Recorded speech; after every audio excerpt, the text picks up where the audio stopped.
اعوذ باللہ من الشیطان الرجیم بسم اللہ الرحمن الرحیم وبہ نستعین وہو خیر المعین ثم الصلاۃ والسلام علی رسولہ الکریم والائمۃ المیامین۔ ایام قربانی ہے اور عید قربان کی آمد ہے انشاءاللہ۔ عام طور پر بعض مسائل ایسے ہیں کہ جن سے غفلت برتی جاتی ہے اور جس کی بنیاد پر جو یہ عمل سنت ہے اس کا ثواب کم ہو جاتا ہے، تو سبب اس کا یہ ہوتا ہے کہ ان بعض مسائل کی طرف مومنین یا مسلمانوں کی توجہ نہیں ہوتی۔ پہلی بات کہ جو میں گزشتہ آڈیو میں بھی ذکر کر چکا ہوں وہ ہے جانوروں کی عمر سن و سال کے حوالے سے،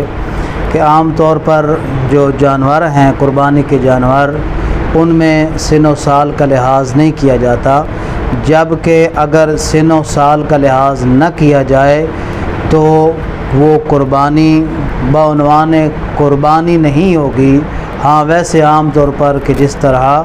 آپ صدقہ و خیرات کرتے ہیں وہی شمار کیا جائے گا۔ قربانی کے لیے ضروری ہے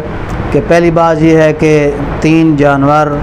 کہ جن میں سے ایک اونٹ ہے، دوسرا اس میں گائے اور بھینس ہے، تیسرا اس میں بھیڑ اور بکری وغیرہ ہیں، یہ خواہ مذکر ہوں یا مؤنث ہو، نر مادہ ہر 2 صورت میں، تو یہ 3 جانور ہیں کہ جن کی قربانی کرنا مستحب ہے۔ ان جانوروں کے علاوہ کوئی اور جانور یا جانوروں کے علاوہ پرندوں کی قربانی نہیں ہوتی، پرندوں کی قربانی مستحب نہیں ہے۔ دوسری بات کہ جس کی طرف عام طور پر توجہ نہیں کی جاتی وہ یہ ہے کہ جو جانور ہیں ان میں کتنی عمر شرط ہے۔ تو جہاں تک بڑے جانور کا تعلق ہے یعنی اونٹ کا تعلق ہے تو اونٹ کے لیے ضروری ہے کہ اونٹ کی عمر 5 سال مکمل ہو، 6 سال میں وہ داخل ہو چکا ہو۔ اسی طرح جو گائے اور بھینس ہے ان کے لیے ضروری ہے کہ یہ 2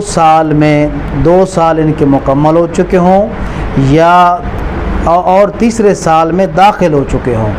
اسی طرح جو بکرا ہے اس کے لیے بھی 2 سال مکمل ہونا اور تیسرے سال میں داخل ہونا ضروری ہے۔ لیکن جو بھیڑ ہے یا دمبا وغیرہ ہے ان کے لیے شرط ہے کہ 7 ماہ مکمل ہو جائیں اور 8ویں ماہ میں یہ داخل ہو جائے۔ اگر ان سن و سال کے جانور نہ ہوں یعنی اس سے کم ہوں تو پھر وہ قربانی سنتی نہیں ہوگی، اور اگر ان سالوں سے یا اس مدت سے ان کی عمر زیادہ ہو تو پھر اس میں کوئی حرج نہیں ہے۔ اسی طرح قربانی کے وقت میں جو عام طور پر پریشانی ہوتی ہے تو قربانی کے وقت کے حوالے سے عرض خدمت یہ ہے کہ قربانی کا وقت طلوع فجر کے بعد شروع ہو جاتا ہے، لیکن جو اس کا افضل وقت ہے وہ ہے طلوع شمس یعنی سورج کے طلوع ہونے کے بعد اس کا وقت شروع ہوتا ہے، اور اتنا وقت رہتا ہے یعنی افضل جو وقت ہے کہ جتنی دیر میں آپ نماز عید ادا کر سکیں۔ اور نماز عید جو ہے وہ اگر عام انسان ادا کرنا چاہے تو اس کے لیے زیادہ سے زیادہ آدھا گھنٹہ لگے گا، لہٰذا طلوع سورج کے بعد طلوع شمس کے بعد آدھا گھنٹے تک آپ انتظار کریں، اس کے بعد اگر آپ چاہیں تو قربانی کر سکتے ہیں۔ اور یہ بات ملحوظ خاطر رہے کہ ہمارے معاشرے میں جو عام طور پر دیر ہو جاتی ہے وہ عید کی نماز کی وجہ سے تاخیر ہوتی ہے، تو چونکہ ہر بندہ عید کی نماز جماعت کے ساتھ ادا کرتا ہے اس لیے جماعت کی پابندی کی وجہ سے جب جماعت لیٹ ہوگی تو ظاہر ہے اس کے لیے قربانی بھی کرنا لیٹ ہو جائے گا۔ تو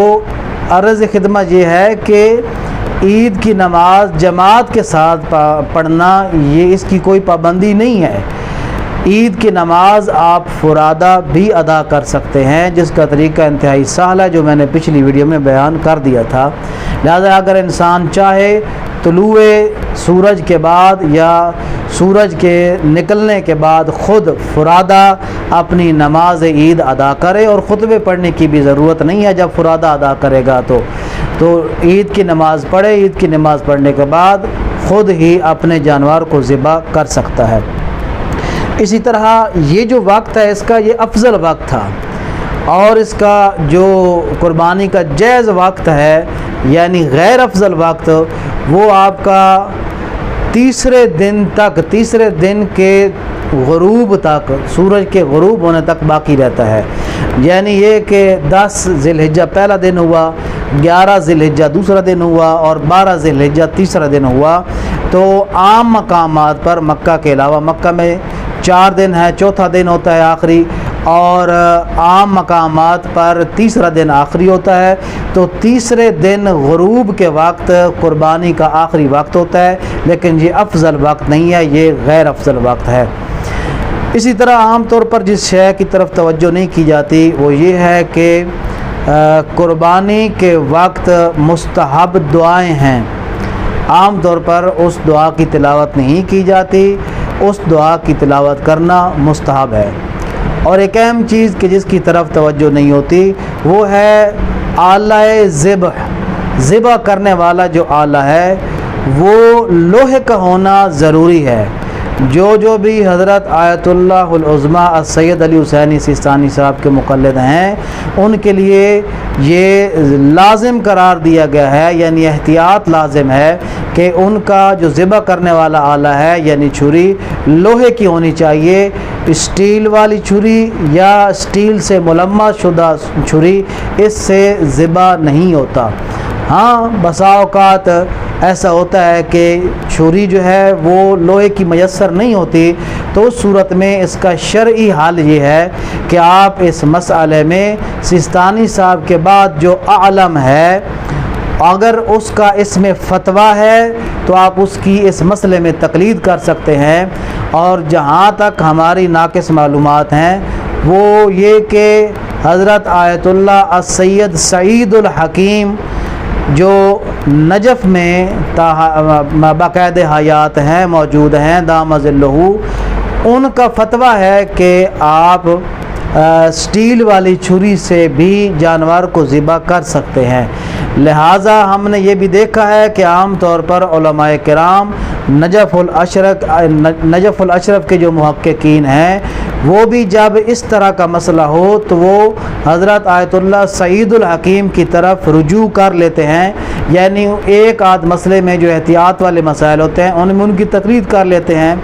لہٰذا آپ مومنین میں سے بھی اگر کوئی اس مسئلے میں حضرت آیت اللہ سعید الحکیم کی تقلید کرنا چاہتا ہے تو فقط اس ایک مسئلے میں ان کی تقلید کر کے اسٹیل والی چھری کے ساتھ جانور کو ذبح کر سکتا ہے، تو پھر اس میں کوئی حرج نہیں ہے۔ اسی طرح آپ کے علم میں ہے کہ جو قربانی ہے اس کو آپ عقیقے میں بھی تبدیل کر سکتے ہیں، یعنی اگر کسی شخص کے ذمہ عقیقہ ہے تو اس جانور کو آپ عقیقے کی نیت سے بھی ذبح کر سکتے ہیں، اس طرح آپ کو قربانی کا ثواب بھی حاصل ہو جائے گا اور آپ کے ذمہ جو عقیقہ ہے وہ بھی ادا ہو جائے گا۔ لیکن اس میں شرط یہ ہے کہ اگر آپ عقیقے کی نیت کریں گے تو عقیقے کے لیے جانور کا علیحدہ پورا اور علیحدہ ہونا ضروری ہے۔ لہذا اگر کوئی شخص کسی جانور میں شریک ہے، پتی ڈالتا ہے کسی بڑے جانور کو، اس میں اگر شریک ہے تو پھر شریک ہوتے ہوئے وہ عقیقے کی نیت نہیں کر سکتا۔ عقیقے کی نیت کے لیے ضروری ہے کہ اس کا علیحدہ اور مستقل جانور ہو، اس کے ساتھ کوئی شخص شریک نہ ہو۔ وصلی اللہ علی رسول الکریم والائمۃ المیامین۔